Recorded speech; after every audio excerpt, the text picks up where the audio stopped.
Hi guys নমস্কাৰ সকলোলৈকে। আজি কথা পাতিম যদি আপোনালোকে কুকুৰা ফাৰ্ম কৰি আছে বা আবদ্ধ পদ্ধতিত কুকুৰা পুহি আছে তেনেহ'লে সেই কুকুৰাখিনি প্ৰথম দিনাৰ পৰা বিক্ৰী কৰা দিনলৈ কিছুমান মেডিচিন খুৱাব লাগে। যদি আপোনালোকে মেডিচিনখিনি সময়মতে নিদিয়ে বা সময়মতে নোখুৱায় তেতিয়া কি হয়, কুকুৰাখিনি গ্ৰ'থটো ভালদৰে নাহে আৰু কিছুমান সমস্যাৰ সন্মুখীন হ'ব লগা হয়। গতিকে আহক কি মেডিচিন খুৱাব লাগে, কেনেদৰে দিব লাগে মেডিচিনখিনিক সকলোখিনি বুজাই কৈ আছোঁ আজি ভিডিঅ'টো শেষলৈকে চাব। চাওক, আমি যদি আবদ্ধ পদ্ধতি কুকুৰা পোহোঁ তেতিয়া কুকুৰাখিনিয়ে অকল খাদ্যৰ পৰা অকল দানাৰ পৰা পৰ্যাপ্ত পৰিমাণৰ যিমানখিনি দৰকাৰী বস্তু সিহঁতৰ বডিটোৰ কাৰণে সিমানখিনি নাপায়। সেইকাৰণে আমি কিছুমান মেডিচিন খুৱাব লাগে। সেই গতিকে আজি আপোনালোকক মই প্ৰথম দিনাৰ পৰা কুকুৰা ফাৰ্মত সোমোৱাৰ দিনৰ পৰা বিক্ৰী কৰা দিনলৈকে একাধিক্ৰমে কি মেডিচিন খুৱাব, কেনেধৰণে দিব মেডিচিনখিনি গোটেইখিনি ডিটেইলছত ক'ম। খালি ভিডিঅ'টো স্কিপ নকৰাকৈ একদম শেষলৈকে চাই থাকিব, আপোনালোকে গোটেইখিনি কথা বুজি পাব। এতিয়া হয় 1 নম্বৰ দিনা, কুকুৰা পোৱালি ফাৰ্মত সোমোৱাৰ দিনা। কুকুৰাখিনি ফাৰ্ষ্ট বৰ্ডিঙত সোমোৱাই প্ৰথম সিহঁতক চেনি পানী বা গুড় পানী খাব দিব। আৰু চেনি পানী বা গুড় পানী কিয় খাব দিব লাগে যদি নেজানে কমেণ্ট কৰিব, মই পিছত ভিডিঅ' বনাই ভালদৰে বুজাই ক'ম আপোনালোকক। চেনি পানী বা গুড় পানী দিয়াৰ 45 মিনিট বা 1 ঘণ্টামানৰ পিছত সিহঁতক দানা খাবলৈ দিব, প্ৰি ষ্টাৰ্টাৰ দানাটো। আৰু দানা সদায় ভাল কোৱালিটিৰ ব্যৱহাৰ কৰিব, তেতিয়াহ'লে ৰিজাল্টটো ভাল পাব। আৰু বেলেগ মেডিচিন প্ৰথম দিনা একো দিব নালাগে। 2 নম্বৰ দিনা আৰু 3 নম্বৰ দিনা পানীৰ লগত মিহলি কৰি লিগজেন পাউডাৰটো দিব লাগিব। লিগজেন পাউডাৰ এণ্টিবায়'টিক হয়।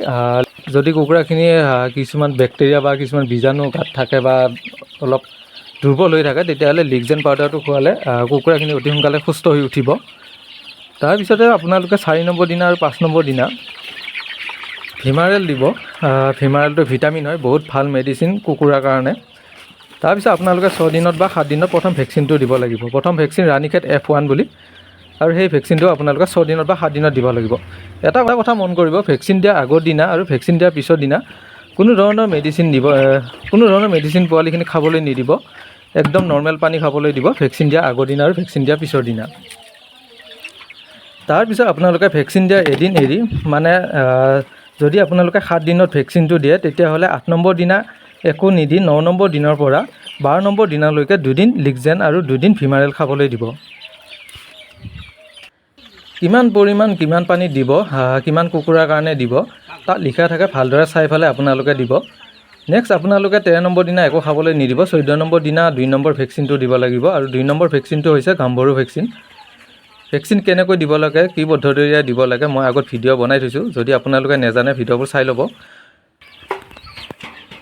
14 নম্বৰ দিনা ভেকচিন দি 15 নম্বৰ দিনা নৰ্মেল পানী খাবলৈ দিব। তাৰপিছত 16 নম্বৰ দিনৰ পৰা আপোনালোকে একে নেথেৰিয়ে 3-4 দিনমান অষ্টভেদ মেডিচিনটো খুৱাব পাৰে, নহ'লে বেলেগ কিবা ভিটামিনো খুৱাব পাৰে। অষ্টভেদটো খোৱালে কি হয়, কুকুৰাখিনি ষ্ট্ৰং হয়, লগতে ভিটামিন আৰু কেলছিয়াম দুয়োটাৰে কাম কৰে।